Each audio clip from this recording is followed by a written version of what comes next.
The man who passes the sentence should swing the sword. If you think this has a happy ending, you haven't been paying attention. What's up, Game of Thrones fans, and welcome back to another video. Today I want to talk about the Season 8 Episode 1 script that is leaked online. However, I'm not familiar with the website that I found the script on, so by no means do I claim this to be the real script. It may be, or it could possibly just be fanfiction. I'm not sure at this point. I know that the script writing is finished for Season 8, and filming is set to begin next month, so it is possible this could be real. So with all that being said, let's get started. Scene 1. Aftermath of the Night King's attack on the East Watch by the Sea. Tormund and Gendry are able to flee the scene. Undead Viserion sets crows afire. Beric Dondarrion stays behind to fight the White Walkers and dies off screen. Ed is stabbed to death by the White Walkers. Tormund and Gendry ride for Winterfell, while the burning Castle Black is in the background. Daenerys, Jon, Tyrion, Davos, Jorah, Brienne, Podrick, the Hound, Missandei, Varys, and Theon arrive in Winterfell. Davos remarks that it has gotten much colder and darker since he left with Jon. Jon and Arya are first reunited. Daenerys meets Sansa, and Sansa asks whether she and Jon are in love now. Daenerys doesn't give a proper response to that. Sansa doesn't seem too pleased with Jon returning to Winterfell in Daenerys' presence. Jon notices and chats with her. She mentions Littlefinger's death and how he has always betrayed them. She says it is plain stupid to work together with Cersei Lannister. The Hound and Arya also have a conversation with each other. Arya tells the Hound she didn't regret to leave him behind without having him killed off. The Hound answers that Arya should have had him killed off right there, especially with the things that he has seen beyond the wall.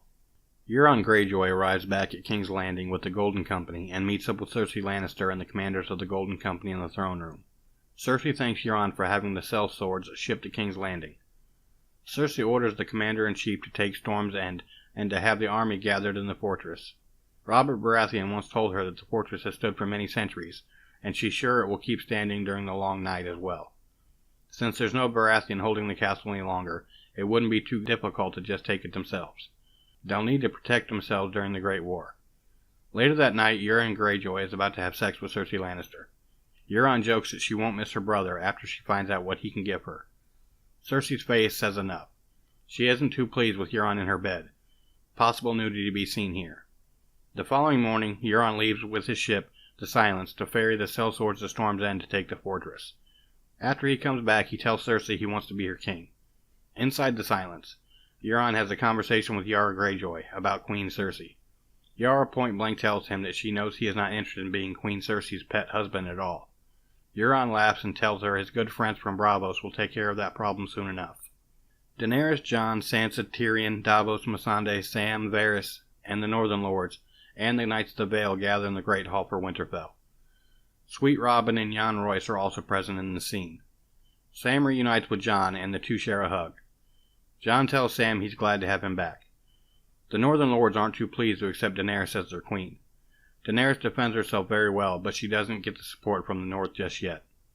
Lyanna Mormont tells Daenerys Targaryen that she will never call her Your Grace, because she only knows one king, and that's Jon Snow, the King of the North. Tyrion smiles and mentions that she's a ferocious girl, on which Jorah replies the Mormonts don't sit back for anything. Jon tells them there's no time to argue with each other, and brings up that there hasn't been word of the Lannister army yet. Sansa responds that she warned them not to trust Cersei Lannister. Tyrion mentions that they can trust his brother Jaime, but Daenerys doesn't seem to agree on this. The group discusses how they will defend the North against the Night King's army. Jon Snow tells Robin it is wise to bring the Eyrie into the fold and lure the Night King into there. Robin doesn't really seem to care and accepts Jon's proposal. After meeting, Daenerys tells Jon that the Northerns really are stubborn and small-minded people. Theon Greyjoy visits the Godswood of Winterfell and meets with Bran. He immediately apologizes to Bran for everything he has done against the House Stark, but Bran tells him there's no need for that. He knows that Theon has redeemed himself by saving his sister Sansa. He has seen how much she has suffered at the hands of Ramsay Bolton. Theon asks him how he knows all of this, but Bran doesn't respond. Arya and Brienne are training, and Jon is impressed by his sister's fighting skills. Arya mentions that she has never forgotten to stick her enemies with the pointy end. He asks Arya why she didn't join the meeting in the Great Hall of Winterfell. Arya answers that Sansa is way better at those things than she is. In Volantis, Lady Melisandre enters the Red Temple. She is again welcomed by Kinvara. Melisandre tells Kinvara that she has played her part in the Great War to come. She has united ice and fire. She has served King Jon Snow, the prince who was promised, and brought him back to life. Kinvara tells Melisandre that she served with their god well on that part, but she also made a lot of mistakes where she needs to pay for. Kinvara tells Melisandre that their god demands one more sacrifice of Melisandre, which requires her to return to the north. Melisandre answers that she isn't allowed to enter the north. Kinvara smiles and answers Melisandre that she could benefit from her punishment then. We see Jaime Lannister at an inn where he meets up with Bronn. Jaime, surprised to see Bronn, asks him why he followed him. Bronn answers that there's nothing left for him in that stinking city and he's up for some adventure of the north. Jaime is glad to have Bronn by his side. Bronn asks Jaime why he left the woman he loves the most, but Jaime doesn't fully respond to this question. He then asks what he's planning to do now he's left the King's Landing. Jaime tells Bronn he's on his way to Riverrun to bring the garrisoned Lannister army back to the fold. Bronn asks him why he would give up the castle he has been occupying. Jaime answers what's the purpose that we would have. What does he gain with that? For all he cares, Edmure can have Riverrun back. Tormund and Gendry arrive at Winterfell. Jon Snow asks Sansa why Bran didn't take the time to join the meeting in the Great Hall, and didn't even come to speak to him. Sansa tells Jon Bran has changed a lot and calls himself the Three-Eyed Raven now. She tells him not to expect much of a conversation with him.